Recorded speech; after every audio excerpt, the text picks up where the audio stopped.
for each one. This one, the first one we'll start with, I think it's an interesting one. It says, from Anne, if you could give us all a one-word piece of advice for our own science storytelling, what would it be?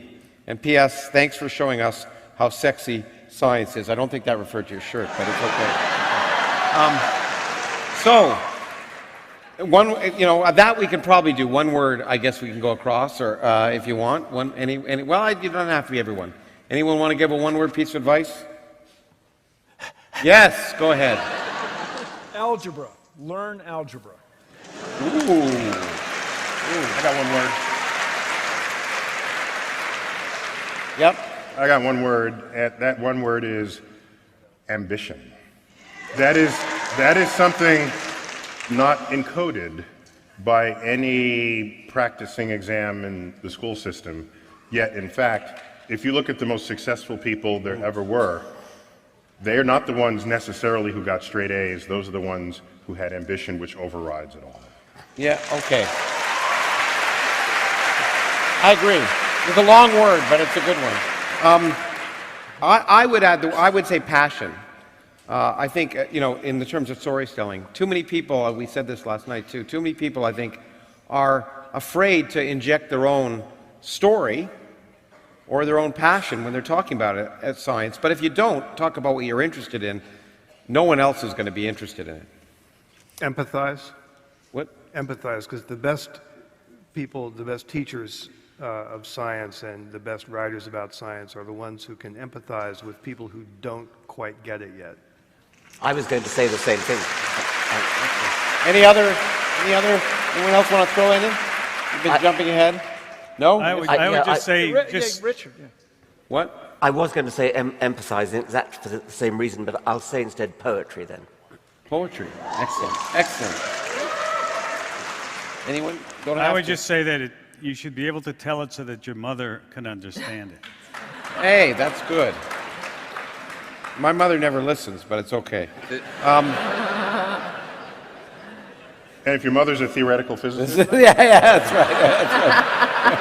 She should tell you that. All right, fine. Thanks. Okay, here's one that's actually a little bit related to what Neil was just talking about, but I think we can expand on it. Anita says, I've always wanted to be an astronautical engineer, but I am horrible at math, but I've got lots of passion. Can this dream ever be a reality, and where do I start? So it's an interesting, I guess I'll start with that. I mean, I think, as Bill said, math is the language of science, and I think you have to be able to be adept at it. Math is the language of the universe. Yes, you're right. I agree with you. Brian? I agree, but let me just finish, and then we can. Too many people think that you have to be a mathematical wizard to be even a physicist. I mean, much less an engineer.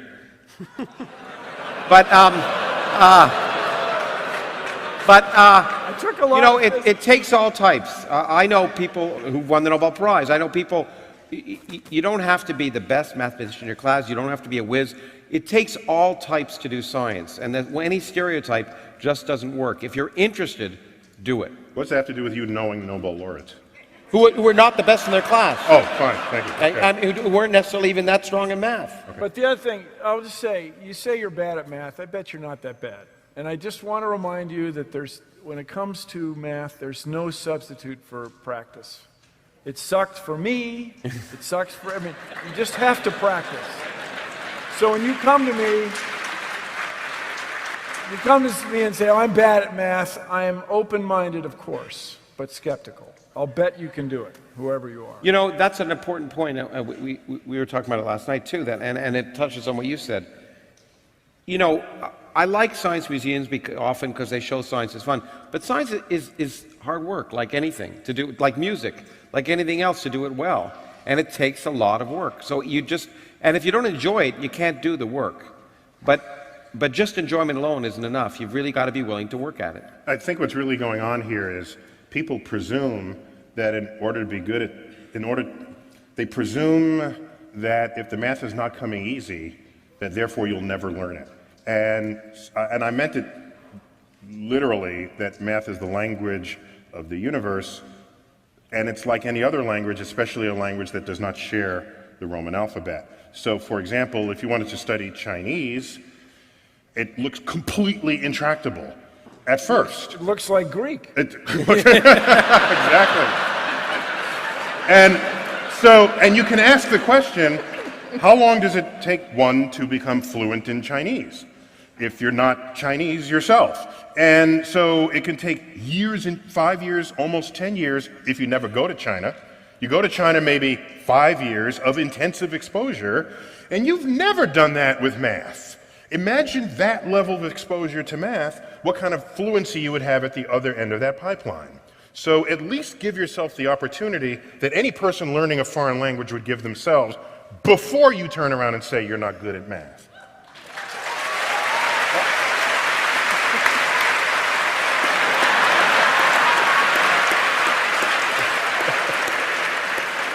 Brian,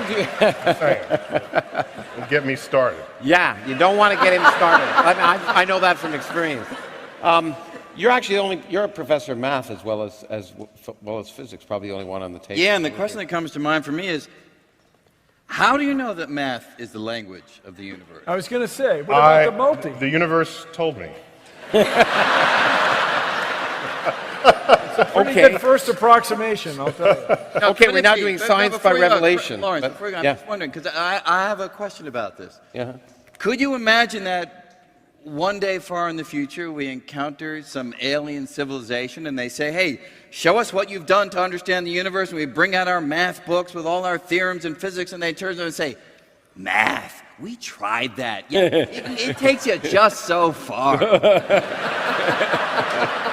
And the real way to do it is like this. I would say that whatever that real way is Well, it not depends. manifest to us at this moment. And until that day happens, where an alien tells us how backwards we are, all I can say is that the math that we did invent out of our human brain, as you surely know, Eugene Wigner said, the unreasonable effectiveness of mathematics in describing the universe, the fact that it works at all is sufficient enough for me. But here I want to have a note. got here. it.